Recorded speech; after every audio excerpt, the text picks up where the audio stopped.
오늘 본문 속에서는 사울 왕과 다윗이 헤어지고 다윗이 생각하기를 비록 다윗이 사울을 두 번째로 살려줬고 사울 왕도 다윗을 제정신으로 돌아와서 다윗을 아들이라고 부르면서 왕궁으로 같이 가자 할 정도로 이제 원래 자기의 어떤 생각, 원래 정신 차린 생각으로 그렇게 말을 했지만 이제 다시 돌아가면 또 마귀에 의해서 그 마음속에 충동질하고 다윗을 죽이고자 하는 마음이 들었을 때 또 다시 자기를 추격해 올 것을 이제 생각을 했습니다. 이제 사울 왕이 어떤 사람이라는 걸 다윗이 정확하게 알고 있는 거죠. 결국 다윗이 고심을 하고 여러 그 광야지대 황무지에서 피신 다니다가 이제 더 이상 사울을 만나기 싫다. 사울이 나를 쫓는 것을 그만두게 하고 싶다. 물리적으로 그것을 그렇게 하기 위해서는 내가 블레셋으로 투항하는 게, 블레셋으로 아예 망명을 하는 게, 정치적인 망명을 하는 게 좋겠다라고 판단을 내린 것입니다. 근데 사실 여기서 이렇게 결정을 내리는데, 그의 갈 길을 결정을 내리는 데 있어서 좀 더 신중하고 또 하나님께 그것을 구하는 것이 더 바람직한 것인데도 다윗은 자기의 판단으로, 자기의 생각으로 블레셋으로 이제 정치적인 망명을 하기로 작정을 했습니다. 그의 추종하는 사람들이 장정만 600명이고 그 아녀자들, 가족까지 하면은 거의 1000명 가까이 되지 않겠어요? 그렇게 많은 숫자가 이제 블레셋으로 넘어간다는 것은 이 보통 결정이 아니고 그게 보통 발길이 아닌데도 다윗은 그렇게 하기로 작정을 하고 그 가드, 뒤에 있는 화면 지금 오늘날의 가드 언덕인데 가드 왕 마곡의 아들 아기스. 아기스는 고유명사라기보다는 블레셋의 왕의 이름을 그냥 아기스라고 이렇게 불렀다고 합니다. 이게 먼저 미친 척했던 그 왕과는 좀 다른 왕인 것 같아요. 그래서 그 아기스에게로 건너가기로 합니다. 그러니까 성경에 다 나와 있지 않지만은 이 아기스와 다윗 간의 관계 속에서 개인적인 어떤 친분이 있지 않았는가 이렇게 짐작이 되고요.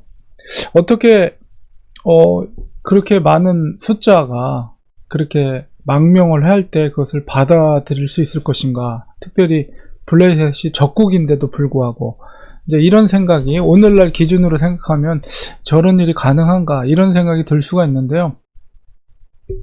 아직 그 당시만 해도 유다나 그 블레셋도 오늘날처럼 이렇게 정확하게 무슨 국경이 정해지고 정확한 왕정 국가로서 체계가 잡혀있는 시대가 아니기 때문에 얼마든지 부족 국가 중심으로 족장이라든가 그 지역의 어떤 우두머리 이런 개념이 있기 때문에 어떤 필요에 의해서 혹은 국가적인 그런 관념이 없이도 어떤 개인적인 신뢰라든가 그런 필요에 의해서 얼마든지 그런 일이 가능할 수 있다는 거죠. 그리고 이제 특별히 그 친분이 있을 때 적국의 병사들이라 할지라도 용병처럼 걷어들여서 그 수하에서 같이 살 수 있도록 그런 상황이었다라고 우리가 이해하면 될 것 같습니다. 그래서 다윗이 아기스에게로 가서 그 한 1000명이나 되는 많은 사람들이 왔으니까 아기스 입장에서는 위기가 될 수도 있지만 또 한편으로는 그 친분만 잘 관계만 유지가 된다면 그에게는 큰 유익이 되는 거죠. 특별히 이제 지금 그 이스라엘과의 관계 속에서 사울과는 굉장히 적대 관계인데 사울과 정치적으로 이렇게 관계가 안 좋은 다윗의 세력들을 받아들임으로 인해서 오히려 아기스는 더 유익이 되겠다라고 판단이 된 것 같아요. 그래서 다윗의 머리를 받아들이게 됩니다.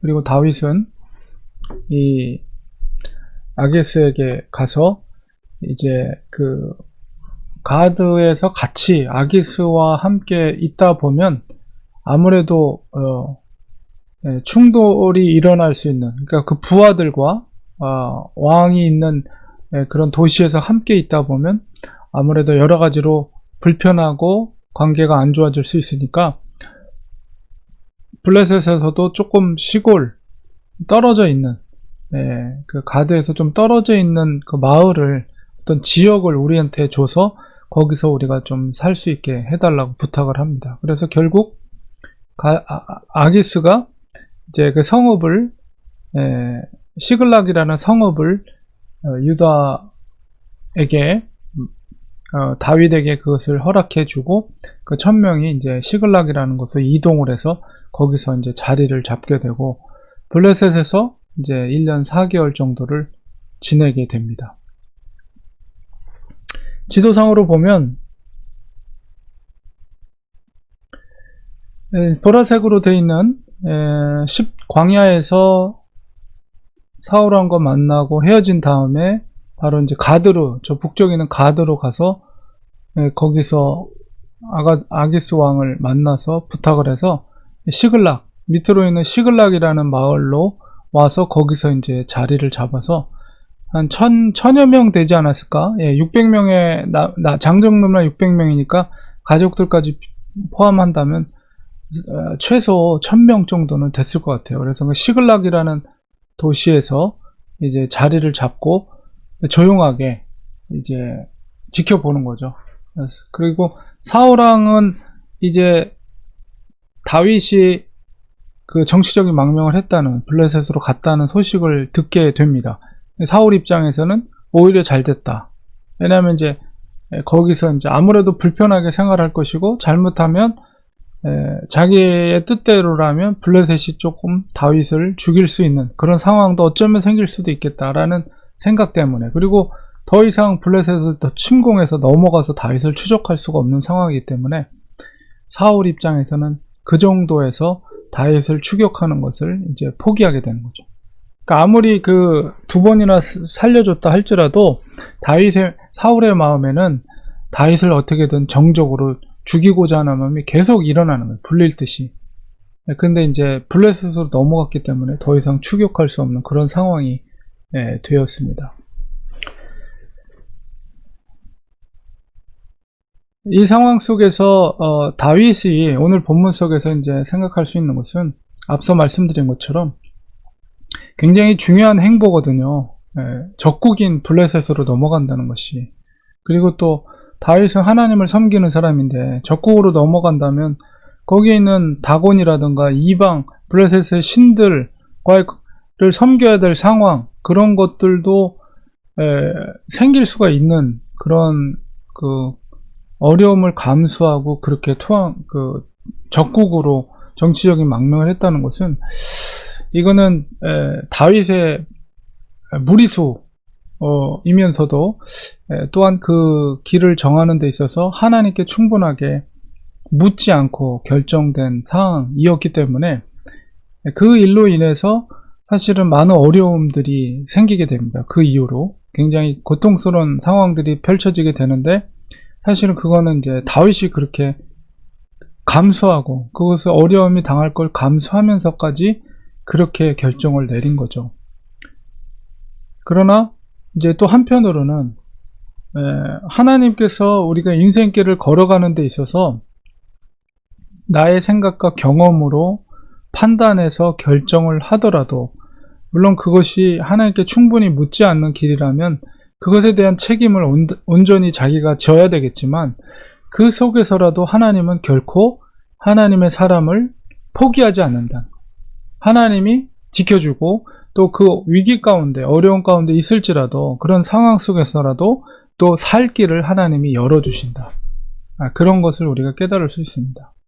그래서 우리는 물론 제일 좋은 거는 전적으로 하나님을 신뢰하면서 기도하면서 우리의 인생을 어떻게 살아가야 될 것인가, 어떤 길로 가야 될 것인가에 대한 것을 깊이 있게 하나님 앞에 영적인 기도 속에서 응답되는 대로 움직여야 되겠지만, 때로는 우리의 판단으로 결정된 사항이라 할지라도 그것이 물론 하나님께 온전히 기쁨으로 결정된 상황이 아니라 할지라도 하나님께서는 하나님의 사람들을 물론 고생은 할지 모르지만은 거기서 살 길을 열어주시는 것을 우리가 그 이후에 이제 사건들이 펼쳐지는 걸 통해서 우리가 보게 됩니다. 그래서 우리가 항상 중요한 것은 우리가 어떤 사람과의 관계 속에서, 하나님과의 관계 속에서 악한 생각과 악한 마음으로 결정하는 거, 이런 거는 잘못된 거죠. 이런 거는 정말 큰일 날 것입니다. 그러나 어떤 상황 속에서 우리가 생각해서 이성적으로 판단하고 결정하는 거에 대해서도 하나님은 섭리 가운데 허락해 주십니다. 그러나 그것에 대한 책임은 본인이 이제 스스로 져야 되겠죠.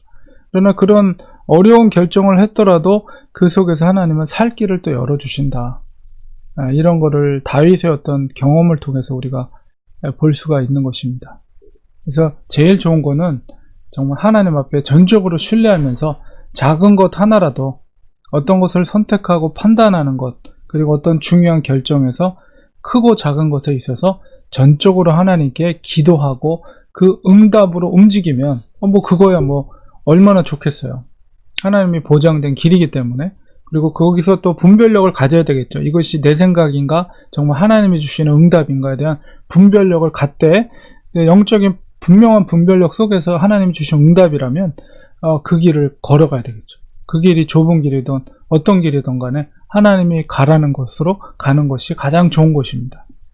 그리고 때로는 그렇지 않고 어떤 상황 속에서 내가 판단한 것이라 할지라도 하나님은 하나님의 사람들을 섭리 가운데 허락해 주지만 그 속에서라도 내가 그 결과로 고통을 당한다 할지라도 하나님은 끝까지 책임져 주신다는 것을 우리는 꼭 기억하고, 신실하신 하나님, 또 우리를 사랑하신 하나님, 그러니까 아버지의 마음을 우리가 성경 속에서 깨닫고 우리가 믿음으로 어떤 길을 결정하고 걸어가는 우리가 되어야 되겠습니다. 기도하겠습니다.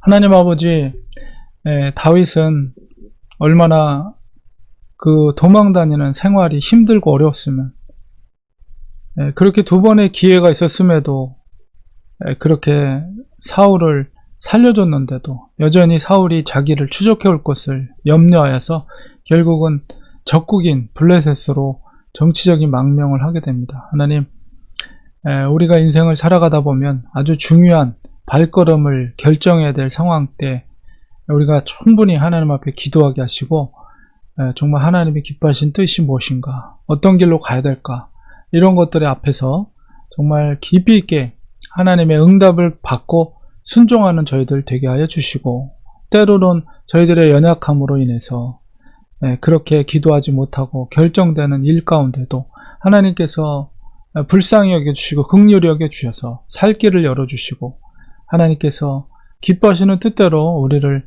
인도하여 주시옵소서. 믿음으로 항상 기도하고 나아가는 저희들 되게 하시고, 항상 하나님이 우리와 함께 하시며 우리를 돕기를 원하시는 좋으신 하나님이라는 확신과 믿음을 가지고 한 걸음 한 걸음 걸어갈 수 있는 저희들이 되게 하여 주시옵소서. 예수님의 이름으로 기도합니다. 아멘.